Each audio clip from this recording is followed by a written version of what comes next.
Good afternoon, ladies and gentlemen. Welcome to another Propagandacast. Lehr with me, your host, Imperial Dane.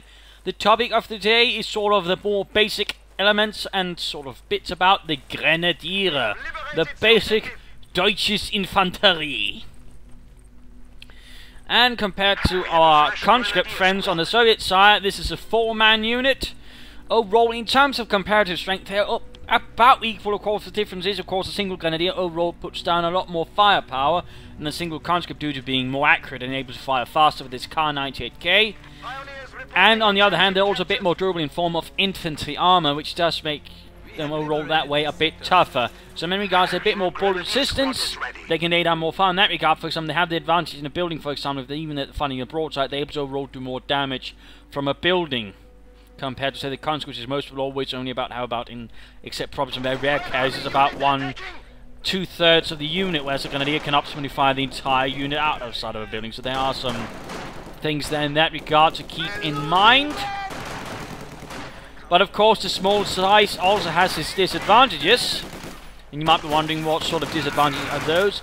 And they are vulnerable to explosive effects. Anything sort of with an area effect, for that matter, generally is much more dangerous to your Grenadiers. They overall are much more likely to get wiped out, and of course also much quicker, on the other hand, suffer drop in combat effectiveness. That is, one man down, that's 1/4 of a unit gone. That is 25% combat effectiveness drop compared to the right infantry, which again suffer about 1/6 of a combat effectiveness. I mean, there are some considerable differences there.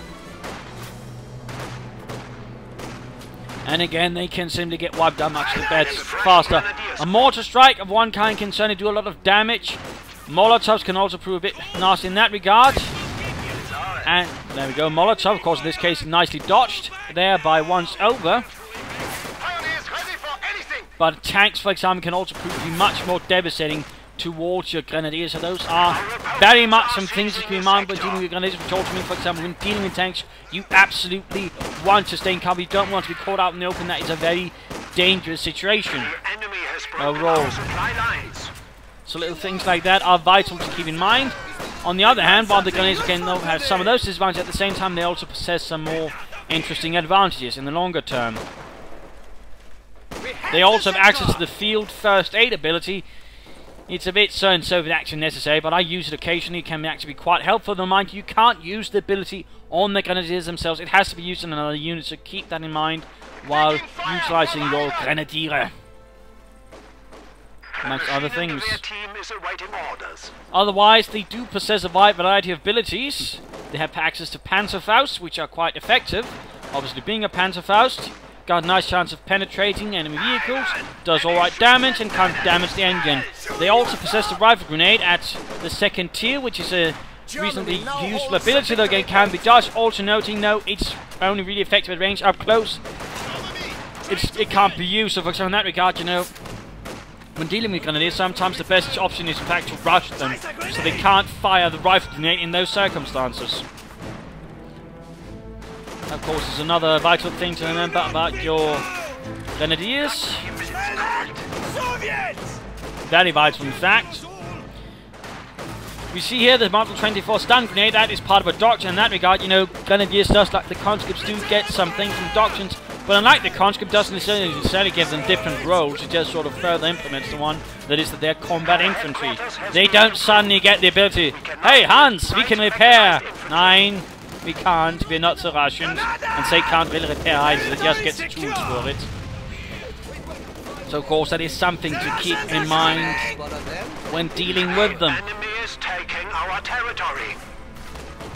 Very much so. Very much so. But for example, the stun grenade can be quite helpful in gaining actually the advantage then up close. Defensive smoke now available for armor. And of course, you also get the Jaeger infantry package with numerous doctrines, which again is another one.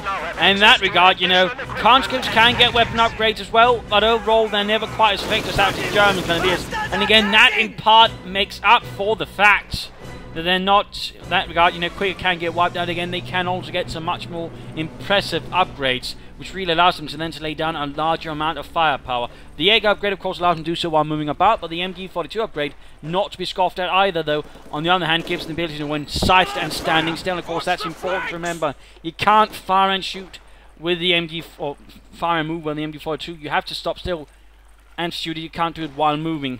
It's a bit of a novice mistake. Some players who just upgrade and then they move the unit around a lot. You don't want to do that. You want it to stand still. Also with this, you actually get the interrogation ability for casualties, which can actually allow you to see everything the opponent has on the minimap, which is actually quite an important little ability. So try and keep that in mind as well, but there we go. The Mexican Lehr 43 fighting away here, MG42 supporting.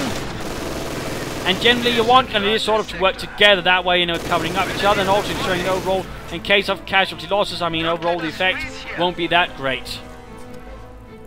So a little thing there to keep in mind as well. Also important to keep in mind, they can actually put down bunkers.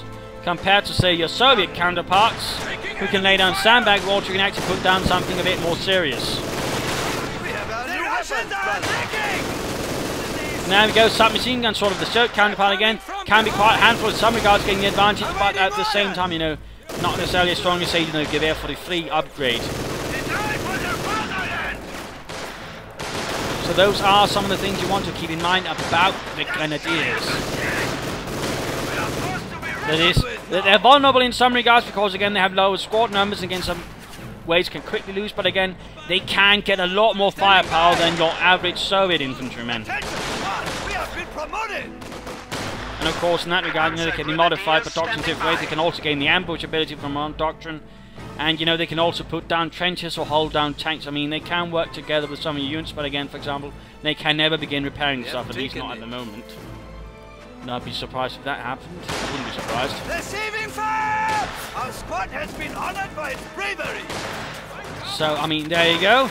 And for example, they don't get an ability, for example, that just allows them to pop down in the middle of nowhere and just set up camp. So those are some of the many little basic bits there about the Grenadiers you might want to keep in mind when utilising them to sort of ensure you get the longest life out of them. And of course also you don't, you know, get them killed. And also do the most damage with them, because again, a well-handled Grenadier squad can be an absolute nightmare for your opponent, just like a well-handled conscript squad, of course, can be for you. But again, they run around somewhat similar principles, but even then they're different, because again, the armors they work within are different, and again, some of the more basic bits about them are also different. Again, it's stuff like the squad sizes, which rather matter a lot, but again, also the upgrades. Again, they can lay down a lot more firepower, but at the same time, what makes up for it is also the higher chance of basically everybody gets wiped out. And so as the game progresses, and you, for example, force a new Grenadiers, you generally really want them to be upgraded so they really have a fighting chance there against the opponent. And of course, as they gain veterans, of course, they become more powerful, these upgrades. So those are some of the things you sort of want to keep in mind. And against the Soviet opponent, in some cases, you know, you want to get close. Though again, if you're dealing with upgraded troops, you want to be a bit careful about that. Certainly use cover, otherwise you very much risk getting annihilated out in the open by, say, a Jaeger upgraded squad. Although part of me would really like, you know, they called it a Fusilier, since that rather would make a lot more sense than all of a sudden, hey, I've become part of another division entirely, instead of saying, ah, yes, I've become promoted to a particular unit within the division, which is known for being elite. But that's just me being slightly pedantic. Well, alright, really pedantic, because I really get into that kind of stuff. And of course, snipers in that regard can also prove to be quite nice, because again, for example, get 2 snipers and, oh, right, that's half a Grenadier squad. Although again, you know, stuff like cover can in that regard, you know, help and stuff like some also using buildings. And of course, Grenadiers again can fight quite nicely with buildings, and for example, with a machine gun again, they can to a certain extent also ignore the fact that you need, you know, a lot of windows to really get up, because again, they just need to fire that MG42 out a window, and all of a sudden things are looking quite up for them. In particular with veterancy. And of course, I mean, a lot of players in some regards, you know, go for a lot of Grenadiers, some go with support weapons in that regard, and again, it's a good thing to have them properly supported with things, but again, they also work quite nicely to support your panzers, if properly utilised. And again, for example, their Panzerfaust in that regard is absolutely vital. As soon as more armour appears, you generally want something to sort of stem the tide of Soviet armour and give your armour a chance of actually sort of deal with it. Or for that matter, give yourself some time to sort of get up something in case you get surprised. So, you know, again, Grenadiers are quite vital, and again, well used, they can do a lot, but at the same time, they're hardly invincible, and they can certainly go down reasonably quick. So this sort of basic overview of the Grenadiers. I hope that has helped you a bit. I hope that's given you some ideas on the Grenadiers, inspired you to do some things with them, or perhaps inspired you to stop doing some things with them. Well, hopefully bad things, that is. And hopefully given you a greater appreciation of the humble and mighty Grenadier, and of course also perhaps some ideas on how to beat him if you're having trouble with him. But again, remember, small squad sizes, again, expose them to certain things, again, has its advantages when it comes to fighting in buildings, but also its disadvantages in terms of surviving against explosives and the likes, and again, also in terms of overall combat effectiveness. Again, that, on the other hand, can sort of be mitigated through upgrades. They can also be used for bunkers, which again means, you know, for example, if you've taken a lot of ground, all of a sudden, oh dear, things are not looking good, then you can sort of use them to quickly set up some kind of defense with, say, a machine gun bunker or a command bunker, and then sort of get back into the fight. So there are a lot of things there, but generally at some stage you want your Grenadiers upgraded. They really, really, really benefit from it. Really, seriously. So there you go. I hope this video was informative. I hope you learned something from it. If you did, want to subscribe, tell your friends. If you didn't, well, let me know in the comments. Of course, I'll be making more videos on the Grenadiers. Sort of, again, this is just the basics of them. There'll be more advanced bits on the Grenadiers and further tips, strategies, and tactics and whatnot. But this is sort of going over the basic bits of them. Again, you know, rifle grenades, long range, but again, don't get too close. On the other hand, if you do have some problems with that, you know, elite troopers does offer the stun grenade, which can a bit help with that, for example, in case, for example, shock troopers go berserk at you. Also, try to use casualty interrogation if you actually get this upgrade. You'd find it quite handy. So, this is Imperial Dane saying cheers.